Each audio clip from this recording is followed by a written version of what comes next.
You never guess what I do. It was 3 a.m. when Gerald received a text message from his wife, Sarah. All Gerald knew for sure was that the small sports equipment supply company where Sarah worked began its annual picnic at the beach resort at 12 noon, followed by a visit to the sauna, followed by a light dinner. In the past, these types of events usually ended with the group either remaining rooted at the resort, or on the other hand, she went to the city center for dancing. Both options often dragged on until the early hours of the morning, but usually Sarah was strictly offline during this time, ignoring texts, emails, phone calls, and especially his husband. Therefore, Gerald immediately got an interesting morning text message. "Okay, I took the bait. What are you doing? Hope you behave. Fine." Gerald took a bit of a chance with his answer, both guessing and hoping that Sarah was doing something a little naughty. Sarah's main set of fantasies revolved around running away with another man. Over the past few years, she and Gerald had discovered, sometimes rather awkwardly, that Sarah's desire to have an extramarital affair corresponded with the cuckold fantasy that was number one on Gerald's personal list of fantasies. Although Sarah was initially unsure what to think of Gerald's desire to be a cuckold, she appreciated and gradually realized that Gerald's hopes meant she had free hands to do as she pleased with the guys she wanted. "I like it."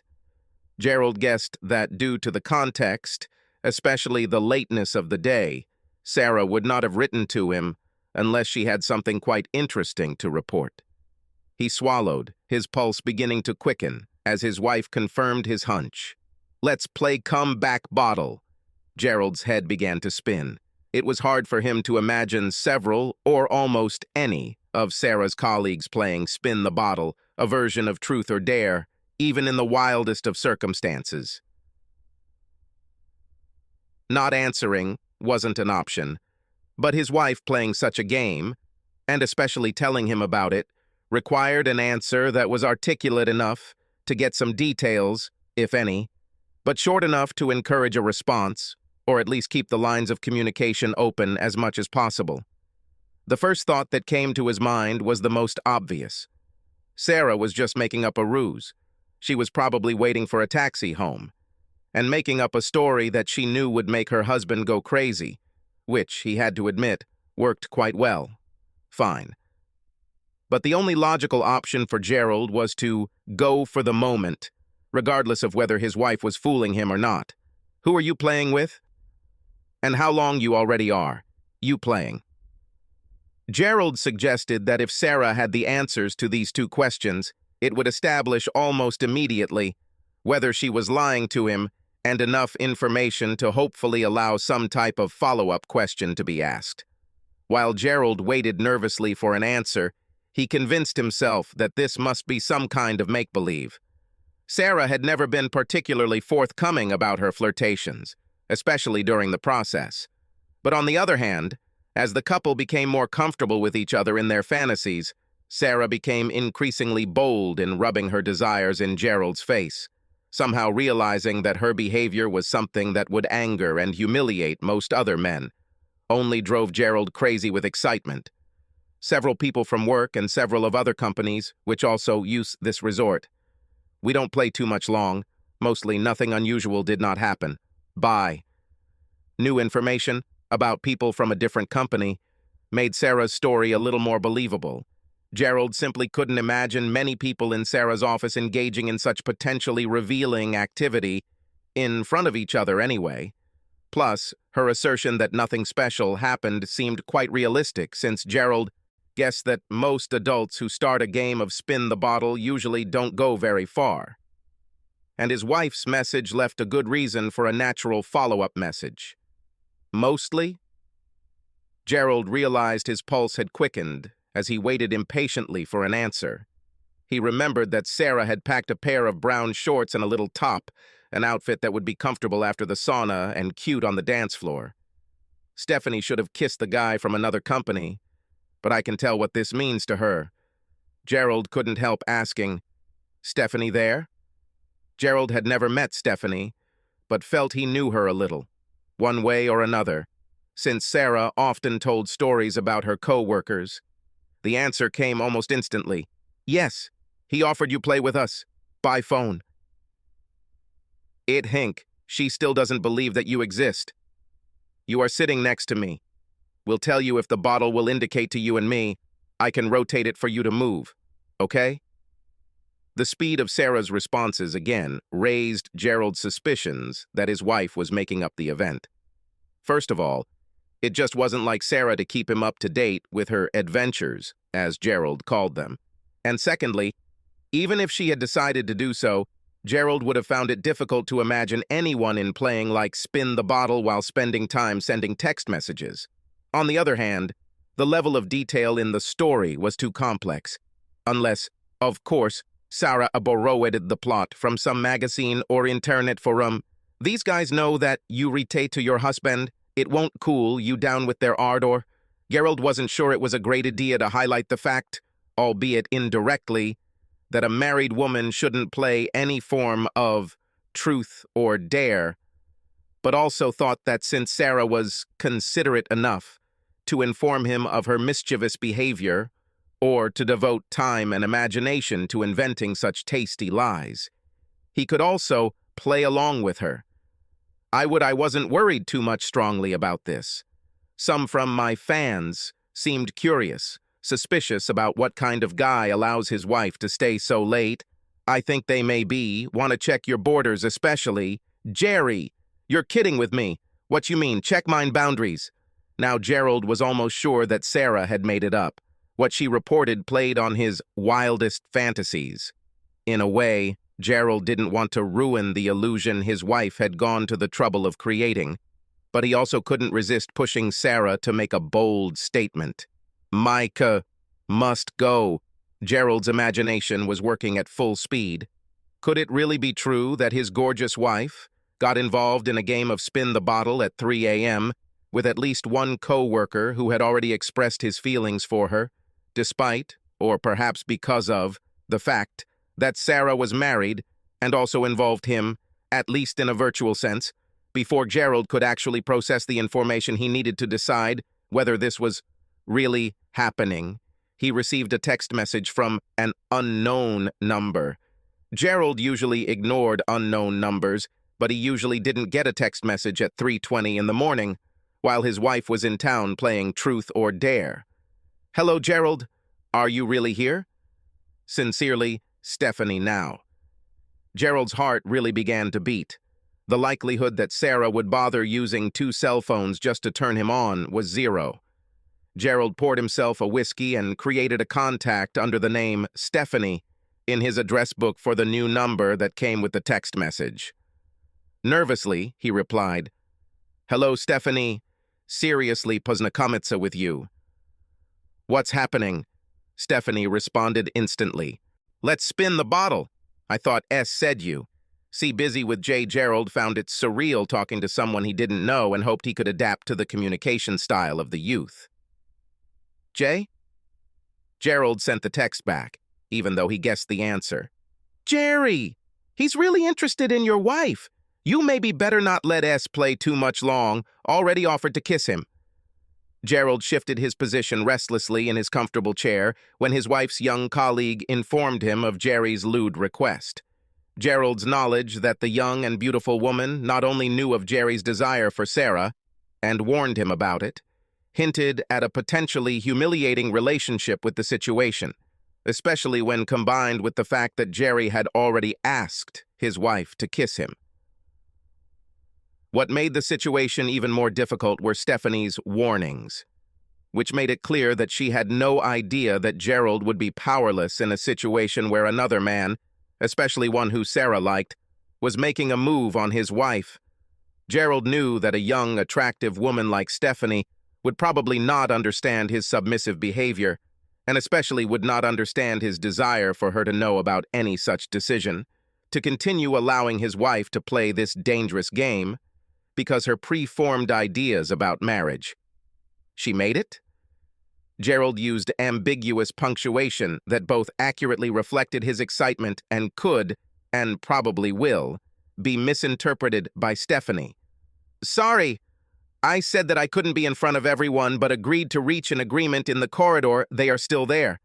You want... So I checked much? All Gerald knew for sure was that if Sarah had made it all up, he would buy it completely. It dawned on him that the situation, at least some aspects of it, could be very real.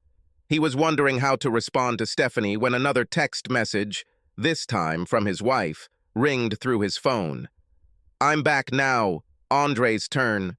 I'm going to the toilet. I'll be back in some minutes. Gerald immediately wondered if Sarah really needed to go to the toilet, or on the other hand, if the request Andre, the name was completely unfamiliar to him, had to do with her. His first reaction was to ask Stephanie, but he didn't know her well enough to do that. He stewed in his excitement for the next few moments, trying to guess what could be going on. An incoming text from Sarah made him jump as he excitedly opened the text message. Your turn. Ready? Truth or dare? Gerald suddenly realized all the critical things he didn't know about today's game. How many people are playing? How many of them does he know? Are people sober or drunk? Who offers him a move in truth or dare? Who asks? Gerald swallowed, waiting for an answer. Andre Sarah wrote. Without knowing who Andre was, realistically speaking, Gerald saw only one option. Is it true? The question came a few moments later, through Sarah's number. You think? Your wife I'd like to be on a TV show Temptation Island? Gerald's eyes widened and his breathing became shallow. He took an unusually large sip of his whiskey as he typed his answer. Yes, is it true? Gerald waited nervously for the next message, guessing, due to the question and the kissing-related actions that had already occurred, that the game had taken a rather specific course. The SMS came from a new unknown number. Gerald swallowed and clicked on the icon.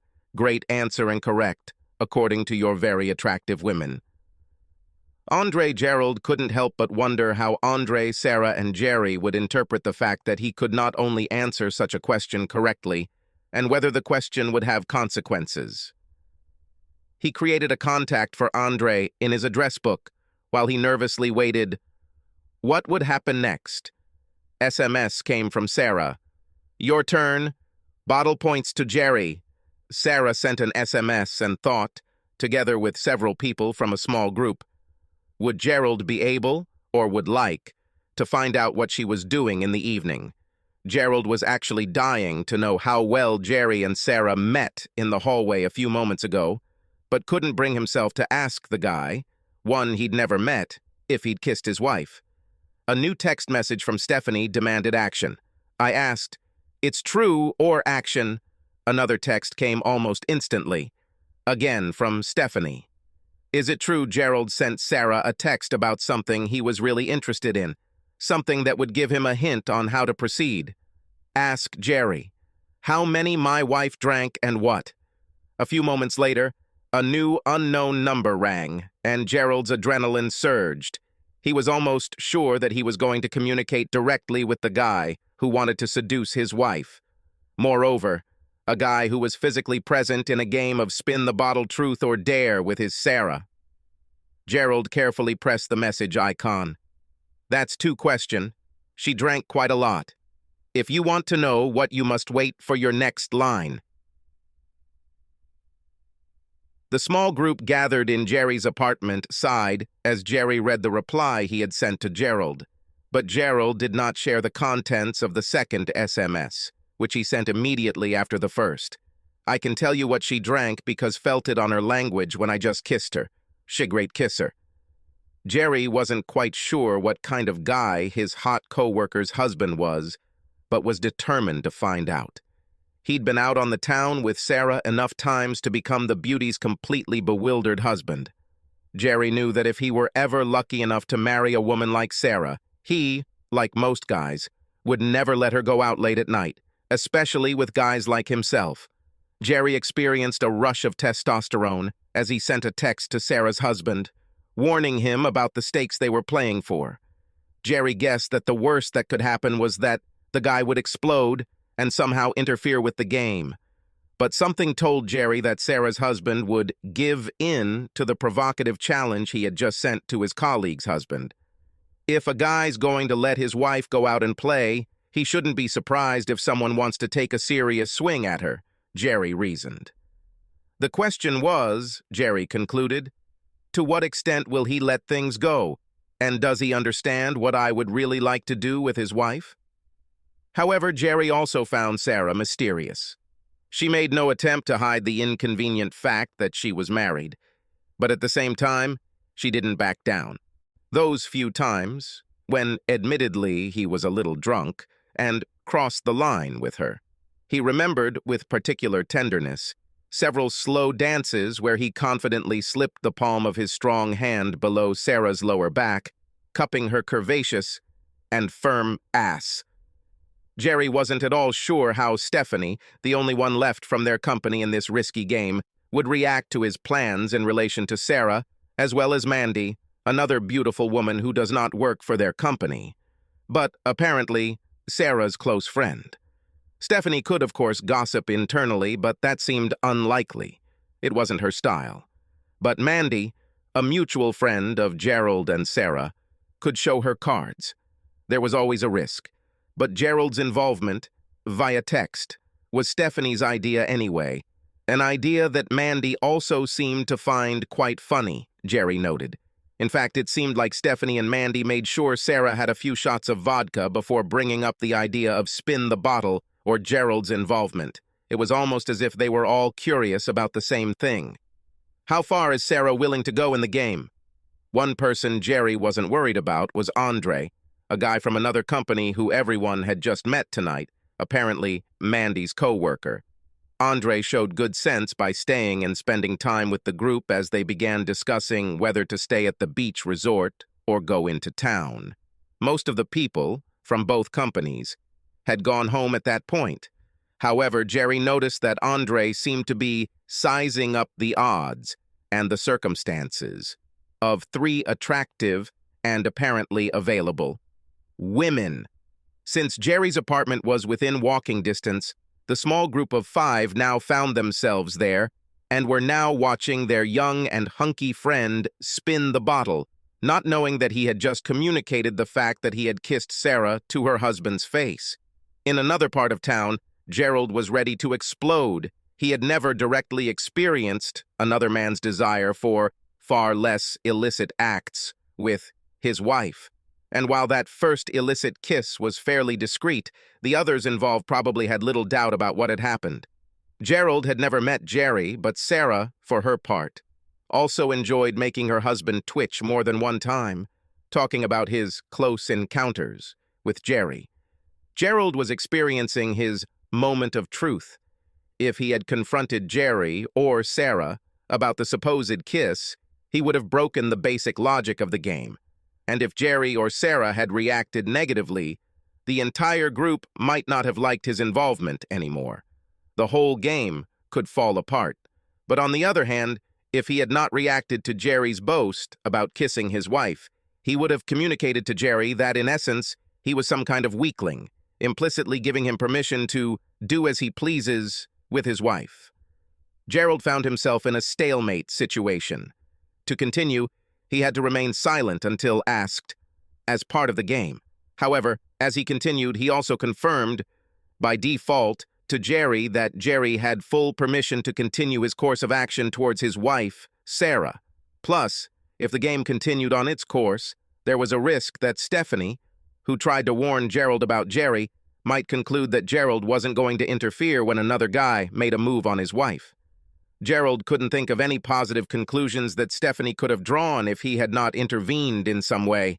Not to mention the unknown variable of Andre, a guy Gerald had never met, and the presence of Mandy, Gerald and Sarah's girlfriend, whose participation in this surreal game was still unknown to Gerald.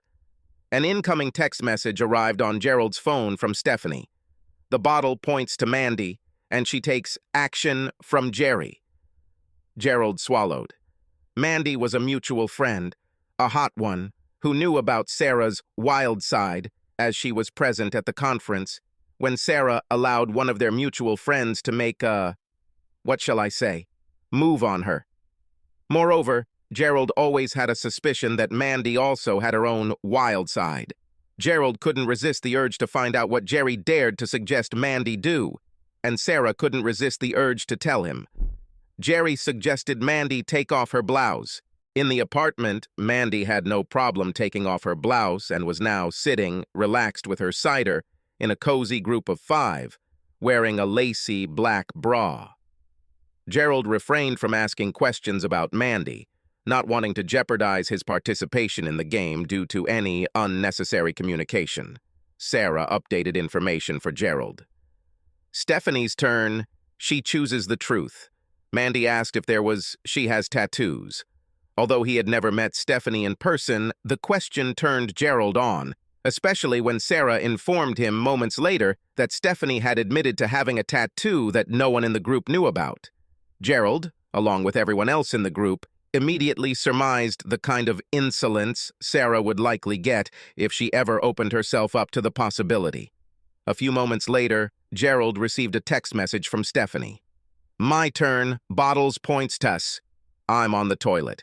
Do you want me to ask about her and Jin in the corridor?" Stephanie seemed determined to be the supervisor of the game in Gerald's absence, one that Gerald was pretty sure Sarah, and especially Jerry, didn't particularly want. Gerald tried to think of an appropriate answer, one that wouldn't disrupt the flow of the game. He liked the fact that this young woman was observing Sarah's behavior and projecting her own morality onto the situation, assuming everyone had the same standards, which was not the case. Please don't embarrass anyone. Maybe ask her about something crazy she did. It was a good idea, Gerald thought. After all, maybe Sarah would admit that she and Jerry kissed in the hallway. However, after a few moments, Gerald quickly realized that Sarah had thrown Stephanie off by asking for sass. A few moments later, a message came from Jerry. "Wow, your wife just showed us a pretty racy photo that she claims is of her. Do you have any more?" First, he tried to imagine what kind of insolence Sarah could come up with to provoke his wife into showing the group a racy photo of herself. And secondly, he tried to imagine what kind of photo she could show. Gerald had a hobby, photography, and Sarah had long been one of his favorite models. Gerald knew his wife had dozens of attractive boudoir, glamour, and pin-up photos in all kinds of settings and themes. Gerald couldn't think of an answer to Jerry's question that wouldn't give away the fact that he had so many sexy pictures of his wife that he literally didn't know where to start guessing which one Sarah had chosen to display. Before he could respond to Jerry, a message arrived from Stephanie. In fact, the reason he wasn't receiving any messages was because the group at Jerry's apartment had taken a short break to refresh their drinks. The group, especially Sarah, got serious about liquid pleasures, already getting a good start playing beach volleyball in the hot sun, then a few more rounds while in the sauna, which dilated the blood vessels, thus increasing the effect of alcohol on the group's toned bodies, and a few more rounds during dinner. By this time, the group, as a whole, was thoroughly drunk. To Gerald, the game seemed to go on forever, but to the group in the apartment, it was as if the game was just beginning. The game resumed with Andre spinning the bottle, which pointed directly at Stephanie, who, moments later, uncharacteristically, showed him her tattoo, albeit behind closed doors. Upon Stephanie's spin, the bottle landed on Jerry, who, true to his character, chose daring, hoping to persuade the attractive young woman to do something bold. However, Stephanie, still a little embarrassed after her recent backstage encounter with Andre, took the easy way out and dared Jerry to show the group the most erotic page available on his mobile phone. As Sarah blushed, looking up, more by instinct than anything else. At Jerry, the young bachelor winked at her and smiled in a way that made her shade at he logo, intensified by one tone, as she quickly lowered her gaze so that no one else in the group would misinterpret their exchange of glances. "Are you here now?" Gerald didn't want to seem intrusive, so he sent his message to Stephanie, hoping she wouldn't divulge his question to the whole group. She answered quickly, "Yes, just enjoying gloomy mind, Jay. For now, no surprises, oops, Jay, twisted, and it's the turns. Maybe you'll call C to interrupt?" Gerald was surprised by Stephanie's concern for his wife's participation in the game. But maybe she knows, or sees something that I don't see, Gerald couldn't help but think. Sarah looked into Jerry's eyes and, fully aware, assuming what was on Jerry's mind in the first place, chose the most dangerous path. Insolence, colleague Jerry called the curvimeter. Although she pretended to be outraged when Jerry egged her on to go out into the hallway earlier, the truth was that the kiss between them was amazing. The idea had been in her head since the volleyball game on the beach that tonight could be the night she allowed herself to be seduced. And now that most of the people in her group had already gone home, except for Stephanie, Andre, and Jerry, the threshold for getting out of control was much lower. After all, Sarah thought, it happens to most people from time to time.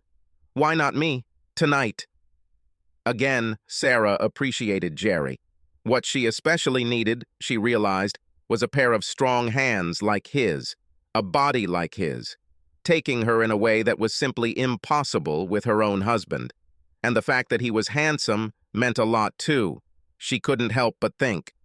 With these thoughts in her head, she had already decided, at least on a subconscious level, that if the right chance presented itself tonight, she would take it. Gerald waited, standing on pins and needles. He knew he could have called and interrupted, fulfilling, at least in Stephanie's eyes, the role of a husband who was tired of watching his wife flirt and behave inappropriately. But he didn't want to interrupt Sarah's time in the risk zone or interfere with anything Jerry might have in mind. Gerald knew that the game, depending on Sarah's choices and Jerry's demands, could become very difficult very quickly at this point, perhaps even bringing his wife to a one-sided threshold, one that could not be undone. Despite Sarah's desire to interrupt the game, Gerald waited. Jerry had the object of his fantasies looking into his eyes. Sarah was in the fortunate position of accepting a challenge from him. The young man couldn't help but push the limits, knowing that such a chance might not come again, not anytime soon, especially after he'd already coaxed Mandy into taking off her blouse a few moves ago.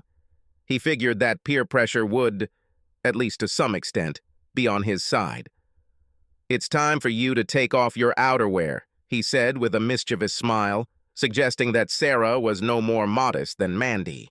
Sarah smiled sweetly at Jerry, and without a moment's hesitation, lifted her tight tank top over her head, which brought huge smiles to Jerry and Andre's faces, now that two of the three attractive women in the room were sitting at the table, in their bras. Stephanie was a little nervous. She had never played a game of spin the bottle that went that far, and couldn't understand how Mandy and Sarah, both married, had allowed themselves to end up in circumstances where they were both wearing no outerwear, other than very sexy bras. Jerry and Andre, on the other hand, considered themselves very lucky. Unlike Stephanie, they both knew Mandy and Sarah to be confident and in control, generally as attractive as they came. Both guys felt that Sarah and Mandy were having a good time, but since they were both a little older than Jerry and Andre and more experienced sexually, their window of opportunity for action was actually very narrow. The group dynamic, through a series of happy accidents fueled by good times and strong drinks, was now in a charged but fragile state, full of possibilities. Both guys felt that they now needed to get to the end game, so to speak, rather quickly in order to take full advantage of the circumstances to their advantage. But both had enough experience with women and were selfishly confident enough to not want to rush things. Andre especially, the slightly more experienced of the two men, was in the mood to enjoy himself. To this end, Andre switched the speaker button on his iPhone to silent mode and, pretending to read a text message, took a secret photo of Sarah and Mandy, both sitting on a low sofa opposite him. The photograph, which showed attractive women sitting, relaxed and smiling, wearing only gym shorts and sexy bras, with Jerry in the background walking up behind them with a new bottle of vodka, was ideal for Andre's purposes. He sent a short MMS message to Sarah's husband, a secret photo and accompanying text, using the subject Temptation Island that he had previously used in his question to Gerald. On the one hand, the island man promised, "It's not the truth or dare, just an observation." Neither Andre nor Jerry understood how or why Sarah's husband was okay with his wife being out so late in such company, allowing her to participate in a game of spin the bottle in particular. They also both noticed separately that Sarah's husband didn't object or bite at the overt challenges they made to this guy. Andre wondered whether receiving an MMS with a picture of his married wife in mixed company, wearing, from top to bottom, only a bra, would raise objections. On the other hand, maybe Sarah's husband was just okay with the situation. It was hard for Andre to understand, but his competitive spirit somehow drove him to find out, even though his better judgment told him not to spread, in front of the group, the fact that he had sent a provocative MMS to their virtual member. More importantly, both Andre and Jerry had the distinct feeling that while Sarah, in some ways, didn't mind flirting with her husband at the start of the game, even if it was via SMS, the lovely woman wouldn't mind if Gerald was now completely off the map so she could continue the game without being distracted by your husband. Jerry, busy filling Sarah, Mandy, and Stephanie's glasses, came to very similar conclusions, as did his new friend, Andre. Gerald's participation, in the first part of the game, was interesting, but the sight of Sarah's slender torso and her barely contained breasts, covered by the tight, sexy bra she had chosen to wear tonight, made him think twice about any unnecessary reminders to her, or Mandy for that matter, about that they are married. His main desire now is to be alone with Sarah as soon as possible and undress her in real life. He had enough fantasizing about it in his head. Stephanie, unlike her colleagues, oscillated between states of reckless courage and pure panic terror, which were mutually exclusive and impossible to reconcile. On the one hand, the sense of excitement she was enjoying and the relaxed fun she was experiencing with colleagues and new friends suggested that she should simply let things take their course for the evening. Everyone had to do it, didn't they? After all, Sarah and Mandy seemed to have absolutely no problem letting the game. They had all started follow the course that seemed to be developing in the small but tidy bachelor pad. On the other hand, Sarah and Jerry were colleagues. If something were to happen between them, which seemed very likely, judging by how comfortable Sarah seemed, despite her husband knowing, more or less, that his wife was in a rather compromising situation at least. It all seemed quite confusing until now and showed no signs of being simplified. However, at that moment, Stephanie felt someone tap her on the shoulder and turned around, accepting a glass of vodka from their smiling owner. She wasn't a big fan of alcohol at all and was surprised at how easily the chilled vodka went down that evening, as if it had no effect at all. Everyone accepted a drink from Jerry and settled into their seats around the low coffee table in his living room. "One more drink. If things get too far, I might just leave," Stephanie decided, feeling her mood leaning toward let nature take its course. Gerald, opening the MMS photo from Andre, could hardly believe his eyes. The quality of the cell phone photo wasn't that great, but there was no doubt that Sarah and their mutual friend, Mandy, were sitting together on a stylish black sofa with no shirts on. The photo was taken hastily and the girls appeared to be talking to someone outside the camera's view. In the background was a man Gerald didn't recognize walking towards the couch with a bottle of Grey Goose vodka. The natural, unstaged quality of the photo made Gerald wonder if Sarah, Mandy, and the guy with the bottle knew the photo had been taken. Gerald concluded, correctly, that Sarah would not agree to be photographed in such circumstances, especially if she knew that her husband would receive a copy. On the other hand, there's no denying that the little group seemed to be having a great time. Gerald wondered if the guy carrying the vodka knew it was Jerry since the MMS came from Andre's phone. If it was him, Gerald wondered if Jerry knew that vodka, in some situations, was Sarah's Achilles heel. Most of all, Andre's MMS highlighted the fact that spin the bottle was very real indeed, definitely not an invention on the part of his wife.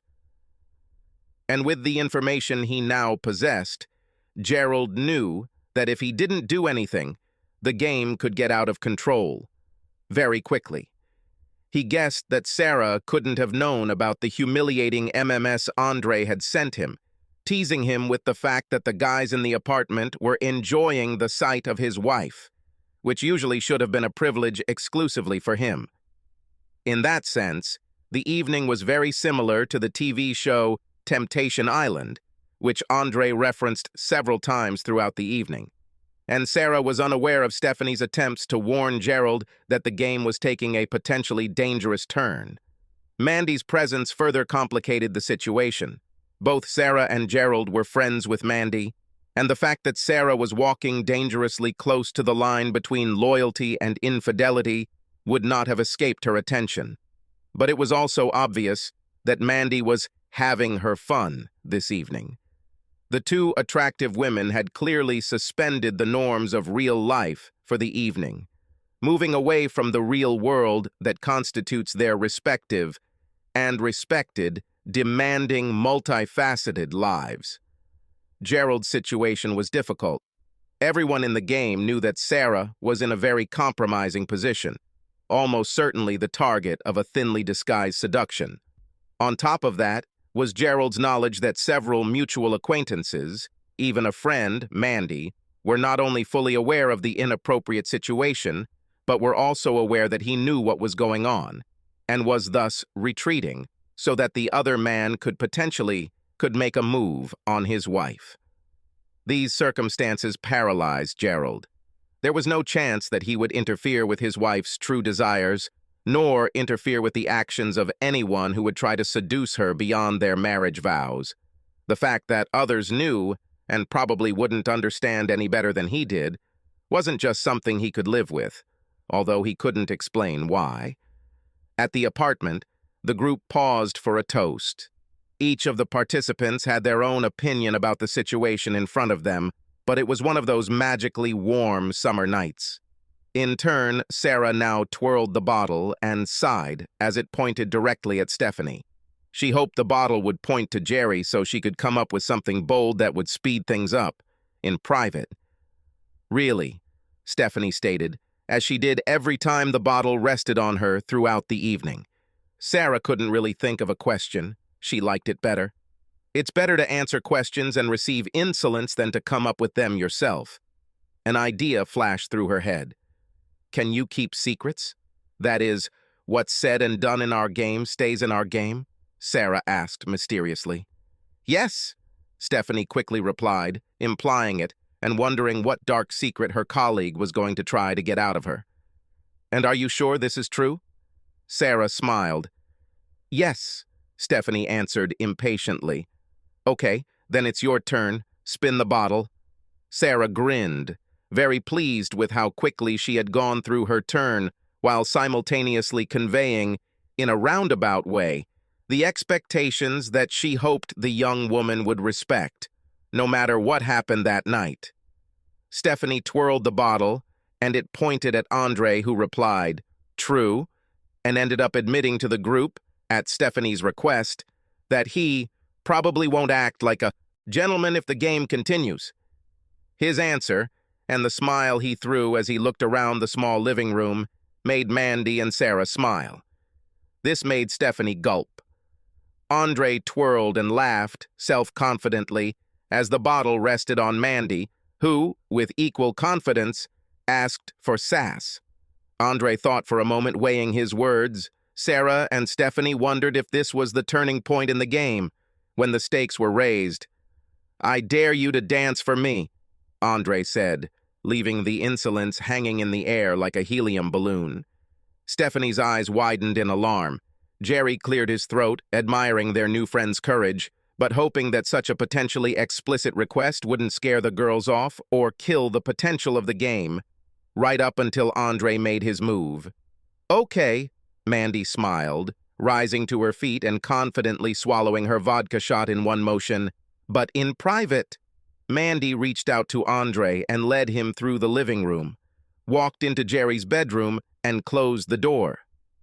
"So, whose turn is it?" Stephanie asked nervously, not believing that Andre asked Mandy for a dance, or that Mandy agreed. When the music started coming from behind Jerry's closed bedroom door, Jerry grabbed the bottle and said, "My turn," while pointing the bottle directly at Sarah without bothering to spin it. Jerry felt it was now or never. Since Andre took Mandy out of the game, no one knew for how long, the potential of the game, especially with Stephanie still around, for something really interesting to happen between him and Sarah, was greatly diminished, unless he took drastic action. He guessed that his move would either scare Sarah away, in which case things just weren't meant to be, or, on the other hand, he would finally be able to live out his fantasies and sleep with his hot co-worker. "Truth or dare?" Jerry tried to sound much more confident than he actually was. Sarah was gorgeous, and every man who was interested in her thought for a moment before taking any action.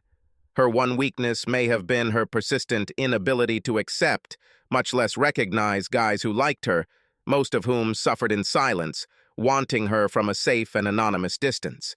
But that was never the case with Jerry, who never did anything to hide his admiration and frankly interest in Sarah. "Sass!" Sarah responded with excitement, wishing she had superpowers so she could make Stephanie disappear. Stephanie was not completely unaware of what was happening and realized that she was clearly the odd one out now. "It's an early morning, guys," Stephanie lied, quickly standing up and moving towards the door. "You don't have to go," Sarah said rhetorically, her mind screaming, "This is not the time to be polite." The truth is that Sarah was thrilled that Stephanie apologized. Sarah walked Stephanie to the door, wanting to say something that would rationalize the fact that the reason she was leaving was to give her married co-worker some privacy with the man who wanted to seduce her. Realizing that there was really no way to smooth over what was happening, Sarah simply said, "See you Monday." The door clicked shut. The thought quickly flashed through Sarah's head. She should have just grabbed her coat and purse and blurted out that she had to go, before something happens that shouldn't. But Stephanie had already left, and the music, coming from behind Jerry's closed bedroom door, sounded louder than a few minutes ago. Sarah took a deep breath and turned. As she turned to face Jerry, Sarah's eyes widened in surprise. Jerry stood in the middle of the living room, smiling slyly. In his right hand was a scarf from Sarah's sauna bag, the one she brought in case the evening got chilly.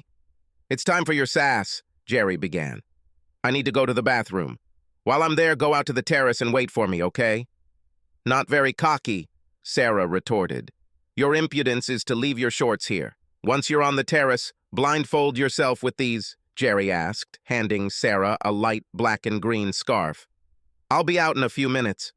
Sarah walked to the sliding door that led out to Jerry's deck. Because Jerry lived in an apartment on the top floor of his building, and because his building was the tallest in his area, no one had a direct view of the terrace. It was a late summer evening, and the sun had already set. Outside, in the warm, fragrant, velvety darkness, Sarah waited. If she decided to carry out Jerry's insolence, if Sarah peeled her fashionable tan shorts over her full, rounded thighs and stepped through the threshold into the warm night air and waited for her young colleague, there was no doubt what would happen next. Jerry assumed that his adventurous, beautiful colleague would comply with his insolence and walked out of the living room into the short corridor leading to his bathroom. A few moments later, he returned to the living room. To his satisfaction, he confirmed that the living room was indeed empty, that the sliding door to his large terrace was fully open, and that Sarah's tan shorts had been visibly left on the stylish birch parquet floor immediately in front of him. Step onto its spacious private terrace. Jerry didn't know exactly what to expect as he slowly but very confidently walked towards the terrace, enjoying the anticipation of the evening's end. But he correctly guessed that the gorgeous woman waiting for him on the terrace was burning with desire. Jerry didn't understand why Sarah's husband didn't intervene in the events of the evening that led up to this moment. why the guy allowed his wife to be in a situation where this could happen. But he saw no problem in taking the chance. Truth or dare night was the elephant in the room for Gerald and Sarah's entire week. Sarah did not return home that night. Instead, she decided to freshen up in Mandy's hotel room after the pair of slender beauties left Jerry's apartment around 06 Tao Cree. Neither of them had ever stayed out all night under similar circumstances, and the two friends shared plenty of laughs, along with a few awkward silences as they tried to talk about their evening without talking about certain parts of it. Mandy and Sarah had breakfast together, and then Mandy checked out and got into a taxi to the airport for her flight home. Sarah got into a taxi home. To Sarah's surprise, she heard Gerald snoring in his office as she tried to enter the house as quietly as possible. She assumed he had fallen asleep in his rocking chair. Sarah tiptoed past the closed door to the office. The last thing she wanted was to risk waking Gerald, as he would surely be full of troubling questions that she simply couldn't handle right now. Sarah fell on her bed alone and woke up with the worst hangover she had ever experienced. She grimaced, knowing that she needed to get back to the office as soon as possible, even though it was the weekend, to prepare an important presentation for early Monday morning. Their professional schedules, along with Gerald's, were brutal the following week. Combined with taking their kids to their hobbies, dining on the go, and trying to keep up with daily household chores, the couple had 0% free time to discuss what happened. Sarah knew that Gerald was dying to know what, if anything, happened after he left the game, or, more accurately, was taken out of the game. She wasn't sure how to bring this up at all. If she was honest with herself, she would be perfectly happy if they never talked about the game. Ever. Sarah was against the idea of including Gerald in the game from the very beginning. Once Sarah was in social mode, especially in mixed company, the truth was that her husband was the last thing on her mind. However, Stephanie insisted on including Gerald, even though it all started out as a joke. And when others, especially Mandy and, curiously, Jerry, supported the idea, Sarah, against her better judgment, gave in to her colleague's strange request. Ironically, Sarah knew that Gerald would be absolutely thrilled to get a detailed account of such a potentially heated situation. In fact, Sarah sometimes wondered why she didn't tease him on the phone like that, hints from time to time, maybe even making them up. Sometimes it seemed to her, usually in moments when it was impossible, that this could be an inexpensive form of foreplay that would give her husband a quick arousal and a glimpse into her imagination. Of course, the problem with Jerry's party and the game of truth or dare was that the game actually took an interesting turn that couldn't be shared with Gerald or anyone else, at least in his mind, Sarah. Friday night arrived, and as Gerald unloaded the groceries he'd picked up on his way home from work, Sarah noticed that the first thing he did was put a bottle of her favorite Chilean Chardonnay in the refrigerator. Gerald was clearly in a relaxed mood and had mentioned several times over the past weeks that he had no plans for the weekend and was looking forward to a well-deserved quality break. Sarah knew that in Gerald's language it meant, "We're going to discuss what happened last Saturday night." Gerald, for his part, knew that Sirach was as apprehensive about discussing last Sunday morning as he wished she was. He was well aware that this tension, if approached correctly, could take a couple to a high level, provided that he kept in mind the fundamental fact that the reasons why they both allowed it to happen were completely different. It was a delicate balance, like two people on a metaphorical tightrope. A tightrope that was unstable because it was anchored by moving points of departure. Gerald guessed and hoped that while Sarah would happily pretend that last weekend didn't exist, her knowledge and 100% certainty that what had happened would drive him crazy with excitement, coupled with a good bottle of wine, would allow her to open up. Gerald was also hopeful about how Sarah might reveal some details. Since the couple discovered their erotic fantasy compatibility, Sarah has certainly become much more comfortable with casual references to her interactions with guys she liked and who liked her.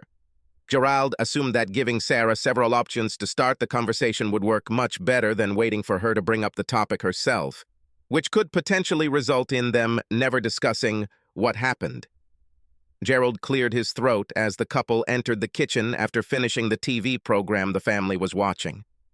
Their children went to their rooms to do their own Saturday night chores, and they both knew that they basically had the entire evening to themselves. "I thought we could build your own little game of truth or dare," Gerald suggested carefully, trying to set the tone for a relaxed but eventful evening. "Or maybe you'd like to chat on the computer for a bit? Could you relax with a glass of wine and then maybe we could chat there?" Sarah didn't respond immediately to the first two ideas, so Gerald, a little nervous about starting the evening off with tension, suggested the old, tried-and-true option that had worked several times in the past when Sarah talked about her time in what she called the risk zone. "Can you also show me what happened? Maybe act out some of the situations that were in the game?" suggested Gerald, knowing that Sarah loved adventure, but hated putting her feelings into words. Given the options Gerald suggested, role-playing, in a sense, seemed like the safest route for Sarah. Since Gerald was actually involved in the beginning of the game, and especially because Mandy was present for most of the evening, along with several people that Gerald might end up meeting in the future since they were her colleagues, Sarah concluded that the topic could not be avoided, even though she wondered how far she could go in role-playing. She guessed that Gerald would be delighted if he could just read her mind and know exactly how she felt about the experience she shared with her colleagues, especially Jerry, last weekend. "I think role-play could be fun," Sarah suggested cautiously. "Should I dress the way I was dressed during the game?" "Yes, that would be great," said Gerald, trying to start their evening as calmly as possible. He poured Sarah a glass of wine, hoping it would help his wife relax. Sarah took the wine into the bedroom and quickly changed into the clothes she had worn the previous Saturday night. She took a little extra time to put on her makeup, not so much because she had also done it after the sauna last Saturday, but because she wanted Gerald to know that he wasn't the only person on Earth who had seen her after she applied a little effort to look attractive to the opposite sex. She knew from past experience that it didn't take much to spark Gerald's imagination if he actually got the hint that she and some guy were flirting. Sarah returned to the living room and saw that Gerald had even set down an empty soft drink bottle, Spin, on their coffee table. "Wow!" exclaimed Gerald with sincere admiration for his wife, refilling her wine, in the hope that its effect would take effect before it was too late. "How were the guys dressed, in general? I need to get used to the St. O role, you know." Gerald asked the question as he headed to the bedroom to give Sarah some time to relax with her wine.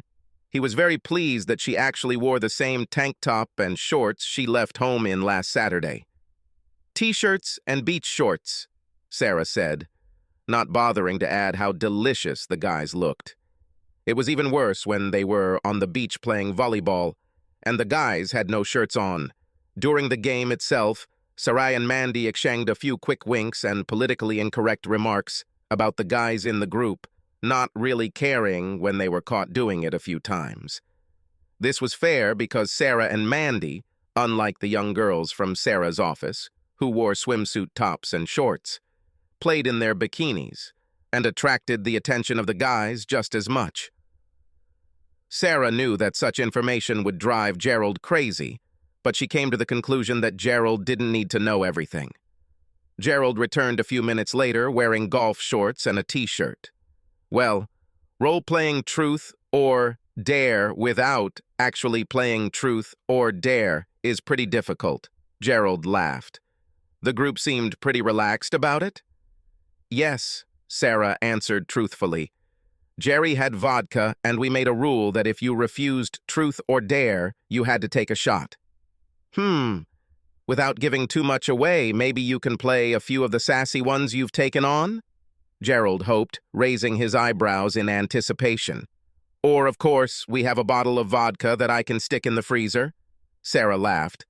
"I drank too much vodka last weekend, but it wasn't from giving up sass." Gerald saw that Sarah was definitely up to something. His mind was racing. How the hell can we role-play a game of truth or dare when I don't actually know what happened at the beginning of the game? "For example," was all he could come up with. not knowing the types of questions that were asked or the insolence that was made. "Well," Sarah began, "some things have to be left to the imagination, but maybe there's one cheeky thing we could play," she said, rising from the couch in a seductive voice and heading towards the entrance of their home. "Who am I playing?" asked Gerald hopefully. "And why are we coming here?" "You're Jerry," Sarah explained, "and you just dared to kiss me." Gerald's heart began to beat faster. "And why are we coming here?" "I told him that I could only discuss such insolence in private."